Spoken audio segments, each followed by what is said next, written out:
Hello friends, this is Joel Veldkamp from Christian Solidarity International, and I wanted to take a moment to introduce this next video, because what you're going to see on the screen does not show what's happening behind the camera that I'm holding. And what's happening is that there are some Nigerian soldiers present who are trying to shoo us away from the site of an attack on Christian civilians. This is Tegbe village in Miango Community in Plateau State in Nigeria. And in November 2021, Tegbe village was attacked by Fulani jihadists.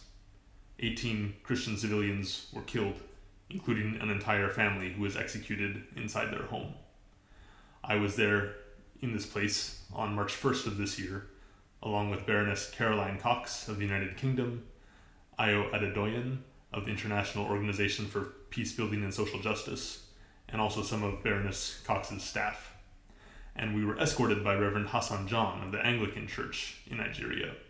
And Reverend Hassan John, who you'll see in this video, he's a very courageous man. He's risked his life many times to get the truth about what's happening in Nigeria out to the wider world. But he's also a very wise man, and he was very concerned for our safety while we were in Plateau State. And he saw what I did not see. He saw that there were soldiers present. I did not realize that they were soldiers because they were out of uniform. But he saw that they were there.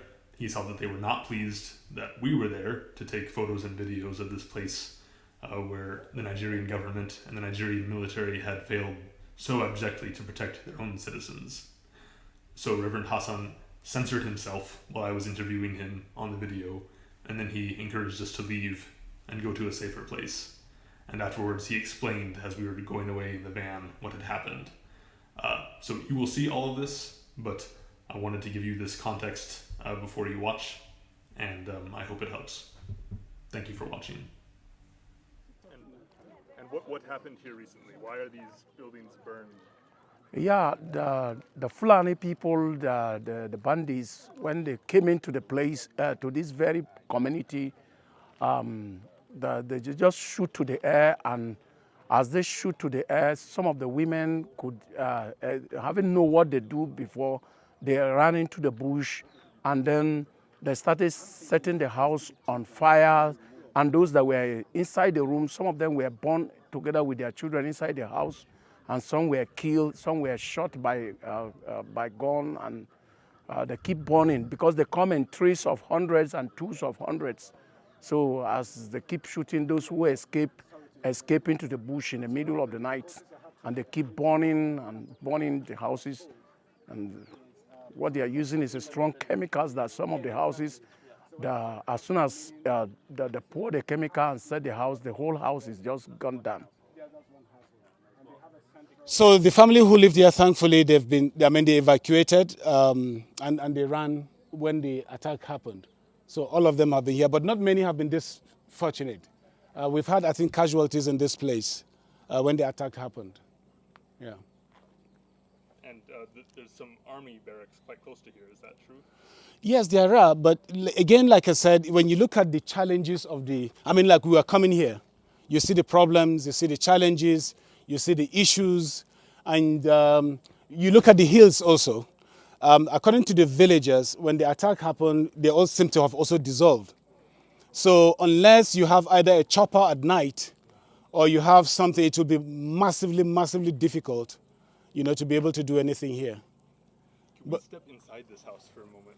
Okay. Just look at what it's like on the inside. So this will be a living room. So typically this will be a living room. And this will be the bedroom. This will be a bedroom. Then this will perhaps be yet another bedroom.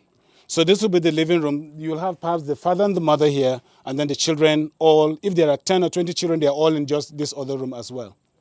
And it's all been burned? Everything's been burned, yeah. Recording. So what just happened, Hassan? So we're just coming out of Tegbe, where we had a look at the village that was attacked. Here, this was late last year, late November last year. So in this place, well, the entire attack in this area killed over 170 people, but this is one of the villages as well that was attacked, and half of the community was sacked by the Fulani cattle herdsmen attack. So we just had a look at the village and, well, some part of the village and the houses that were burnt. And then we, of course, had the military watching over us, trying to see, making sure that we didn't get them either on camera or we didn't have any of their pictures. And of course, we didn't indict them for their negligence of this community that's been attacked, technically speaking. So they saw Lady Cox coming and they're like, we need to deploy some soldiers. So when we came into the village, of course they were all dressed in their muftis, but they quickly, went in, picked their guns, dressed properly and came to stand, at least to show they're doing something. But just to add that, these soldiers came, I think about a day or so after the attack.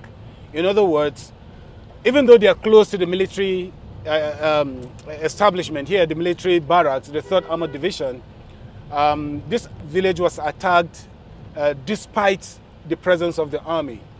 But it's the usual pattern. It's always been, it's after an attack, then the security operatives come for a mop-up, removing dead bodies or taking the wounded to hospital and then leaving the communities to bury their dead. Unfortunately, we are not able to go to the mass grave where we have, I think, over 17 people that were buried in this village. But we can't get there. Yeah, well, I think just for the security reasons, because the soldiers were there with their guns, we didn't inform them we were coming, because we didn't want to do that. We didn't inform anybody we were coming, really. Again, as part of our security strategy as well. So.